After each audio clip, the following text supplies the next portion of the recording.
இந்த weekend complete fired அப் weekend. எல்லாரும் ரெடியா இருங்க. ஏன் சொல்றேன்னா, கம்மிங் ஃப்ரைடே நம்ம எல்லாருக்கும் தெரியும் Avatar fire and dash release ஆகுது. ஆல்ரெடி டிக்கெட்ஸ்லாம் பயங்கரமாக சோல்ட் அவுட்டு. உங்களுக்கு நியர்பை தேட்டர்ஸில் தமிழ்லையோ இங்கிலீஷ்லையோ இருந்துச்சுன்னா நல்ல 3D எக்ஸ்பீரியன்ஸில் போய் பாருங்க. தலைவர் ஜேம்ஸ் கேமரன் வேறு என்ன சொல்லியிருக்காரு, இந்த படம் சரியாக போகலை, நாங்கள் எக்ஸ்பெக்ட் பண்ணுற கலெக்ஷன்ஸை மீட்டப் பண்ணலன்னா அடுத்த ஃப்ரான்ச்சைஸில் படமே கிடையாது அப்படின்னு சொல்லியிருக்காரு. அவதார் ஃப்ரான்ச்சைஸில் பயங்கர ஹார்ட் பிரேக்கிங் எல்லாருக்கும். ஸோ எல்லாரும் போய் பாருங்கள். கண்டிப்பாக நான் ஃபர்ஸ்ட் ஷோ போகிறேன். பார்த்தோன்னே படம் எப்படி இருக்குன்னு உங்கள் எல்லாத்துக்கும் அப்டேட் பண்ணுறேன். அவதார் இல்லாமல் Saturday Jake Paul versus Anthony Joshua, அதை பற்றி நம்ம நிறைய பேசலாம். சண்டே நம்ம ஆண்ட்ரூ டேட் மிஸ்ஃபிட்ஸ் பாக்ஸிங்ஸில் நல்ல ஒரு ஸ்டாக்டப்பான பாக்ஸிங் ஃபைட்ஸ் காட்டிருக்கு. அதை பற்றி தான் இந்த வீடியோ பார்க்க போகிறோம். வீடியோ ஃபுல்லாக பாருங்கள்.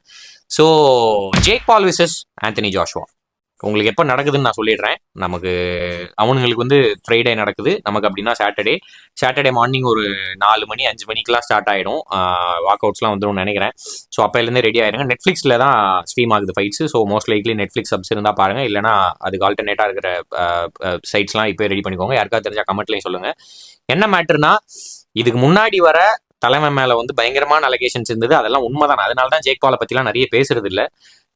He's fixing the match, predetermined match தான் எல்லாமே எல்லாருக்குமே ஓப்பனாகவே தெரியும். லாஸ்ட் நவம்பர் தானே இவங்க நடந்ததெல்லாம், Mike Tyson versus Jake Paul நடந்ததெல்லாம் நமக்கு தெரியும். அதெல்லாம் எப்படி ஒரு ஃபிக்ஸ்டு மேட்ச்னு உங்கள் எல்லாருக்கும் இதில் ஒரு அட்வைஸாக சொல்கிறேன். சம்பாதிக்கிற காலத்திலே சம்பாதிக்கிற காசை நிறைய சேர்த்து வைக்க பார்த்துக்கோங்க. இல்லைனா மைக் டைசன் மாதிரி இப்படி ஒரு கேவலப்பட்ட பொழைப்பு தான் பொழைக்கணும். எனக்கெல்லாம் ஒரு காலத்தில் ஐடியலாக இருந்த மனுஷன் இன்னைக்கு பாருங்கள், அடுத்த வருஷம் ஃப்ளாய்டு மேவெதர் கூட ஃபைட்டான். That's also could be a fixing match தான். பட் முக்கியமான விஷயம், இப்போ ரீசெண்டாக இந்த வருஷம் லாஸ்ட் மிட்ல வந்து என்ன ஆச்சுன்னா, FBI இன்வெஸ்டிகேஷன்ஸ் வந்து நிறைய சர்க்குலேட் ஆக ஆரம்பிச்சது. Whole combat sports history like எல்லாத்தையுமே கவனிக்க ஆரம்பிச்சிருக்கானுங்க FBI வந்து. ஏன்னா பெட்டிங் ரெகுலேஷன்ஸ் வந்து நிறைய மாறி போகுது, ஃபைட்டர்ஸ் வந்து ஃபிக்ஸ் பண்ணுறாங்கன்ற போது தான் ஜேக் பாலும் அந்த சர்க்கிள்குள்ளே வந்திருக்கான்.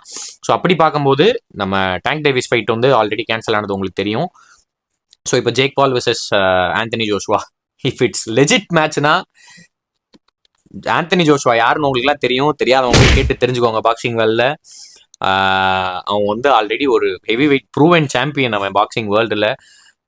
ஸோ அவன் வந்து லிட்ரலி ஜேக் பாலை கொன்றுவான் விட்டா. அந்த மாதிரியான ஆள் கூட ஜேக் பால் தெரிஞ்சு போடுறானா தெரியாமல் போடுறானா, இது லெஜிட் மேட்சாக இருந்துச்சுன்னா Anthony Joshua will eat Jake ball.